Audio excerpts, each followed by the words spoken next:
Dr. Srikanth Hiremat, consulting pulmonologist, SDM College of Medical Sciences and Hospital. And this is my colleague Dr. Harsha Hanji. She is also consulting pulmonologist in Department of Pulmonary Medicine. Today we are discussing about the oxygen delivery systems and oxygen therapy for a patient with a COVID-19 pneumonia. Sir, about 80% of the patients are asymptomatic or mildly symptomatic, whereas around 15 to 20% of the patients develop pneumonia. In whom to start oxygen, sir? So according to COVID-19 pneumonia guidelines, they recommend us to start oxygen therapy if saturation is less than 90%. But some suggestions also tells that if saturation is going below 92 also, we have to consider the oxygen therapy. But some special conditions like those who are having obstructive lung disorders like COPD and bronchial asthmas, our oxygen saturation target should be between 90 to 96. And those who are like pregnant ladies, in such conditions our target should be between 92 to 96. So please can you explain about silent hypoxemia? Silent hypoxemia is a condition where patient will not complain of any breathlessness and he will not have any shortness of breath on walking or so. In such conditions, when we are considering the vital examination of the patient, so sometimes we will find 85% of oxygen saturation at room air or less than that also. So in such condition also, even without the symptoms of the patient, we need to consider the oxygen therapy for COVID-19 pneumonias. So this is a main concern when we are monitoring a patient at home, because there will not be any proper and regular monitoring of oxygen saturation at home. So in such condition, this entity we have to consider always in mind while treating the oxygen for a patient with a COVID-19 pneumonia. Sir, there are different oxygen delivery systems which are broadly classified into low flow system and high flow system. Low flow systems, they provide a variable FiO2 oxygen, whereas high flow system deliver oxygen at a very high flow and at a fixed or a constant FiO2. These low flow systems consist of nasal cannula, simple mask and a reservoir mask, whereas high flow system consists of venturi mask and a high flow nasal cannula.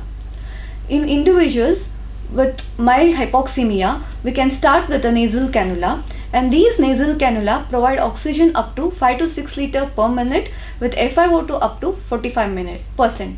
Whenever we increase the oxygen flow by 1 liter per minute, it increases the FiO2 by 4%. The most important thing here is we should not exceed the flow by 6 liters per minute, as increasing does not improve the FiO2 and also leads to dryness of the nasal mucous membrane. Definitely, if suppose patient does not improve with the nasal cannula, then we have to go ahead with the next oxygen delivery system like oxygen mask. Then how to proceed with that? Yes, sir. If the patient is not improving, we can start with the oxygen mask. We can deliver up to 5 to 10 liters per minute with the FiO2 up to 60%. But the most important thing here is we should not keep the flow less than 5 to 6 liters per minute, as it leads to carbon dioxide rebreathing. As we know, mild to moderate cases usually respond to oxygen mask, but sometimes when patient's condition worsens, the only oxygen mask is not enough for maintaining the target SpO2. In such conditions, we may have to go ahead with a non-rebreather mask. So can you please explain how it functions? Yes, sir. These non-rebreather masks provide supplemental oxygen up to a level of approximately 90% at flow rates approaching 15 liters per minute. In order to prevent the hypocapnia, the reservoir bag must remain inflated at all the time, and it requires flow rate of at least 8 to 10 liters per minute.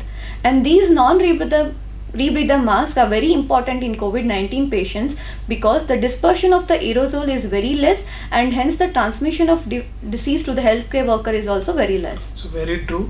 But as you explained, in case of hypercapnic respiratory failures, so definitely non-rebreathing mask will be like a double-edged sword for them, because when we are using high flow oxygen therapy, that is going to eliminate the hypoxic drive for such patients, which will lead to worsening of the conditions in case of COPD or bronchial asthma. So in such conditions, definitely we have to go ahead with a venturi mask, so which will provide FiO2 at in between 24 to 60% in a graded manner, and definitely helps for patients with the COPD and bronchial asthma. So but when patient is hemodynamically stable and he is conscious oriented, in such conditions but still our target SpO2 is not met. So we have to go ahead with the high flow oxygen delivery systems.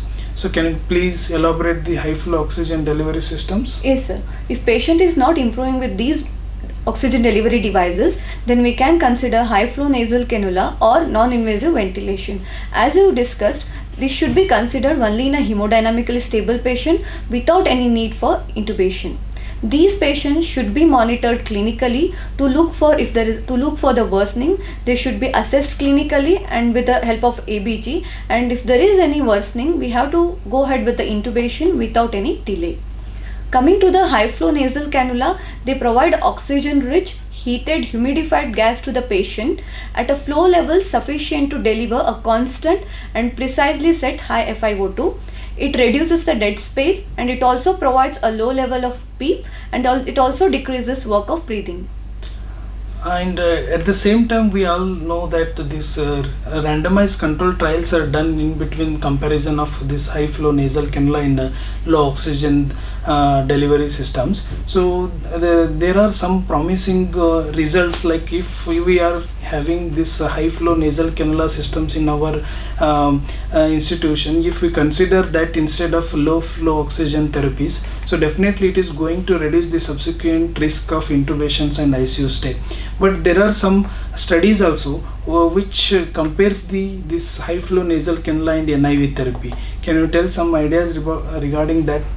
Yes, sir. High flow nasal cannula is better than NIV because the studies have shown that the risk of intubation with HFNC patient is low as we compare to NIV, and the risk of transmission of the disease is high with the NIV. So guidelines also suggest that whenever we have a HFNC, better to use HFNC over NIV. Yes.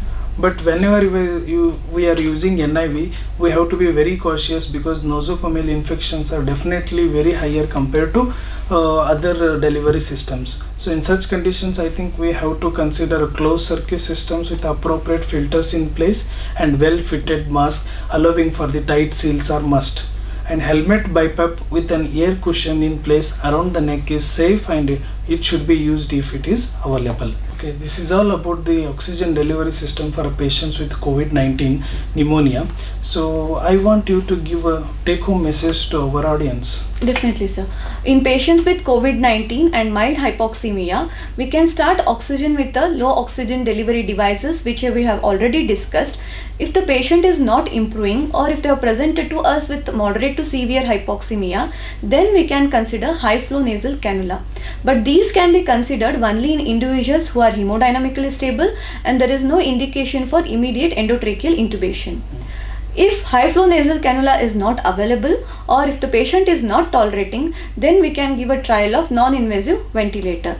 Any patient who is on NIV or high flow nasal cannula have to be monitored closely for any respiratory worsening and for the need of early intubation.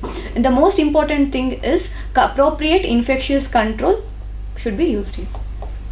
Okay, this is all about the oxygen delivery system and oxygen therapy for patients with COVID-19 pneumonia. Hope this will be helpful for all the faculty who are working for COVID-19 pneumonia cases. Thank you. Thank you very much.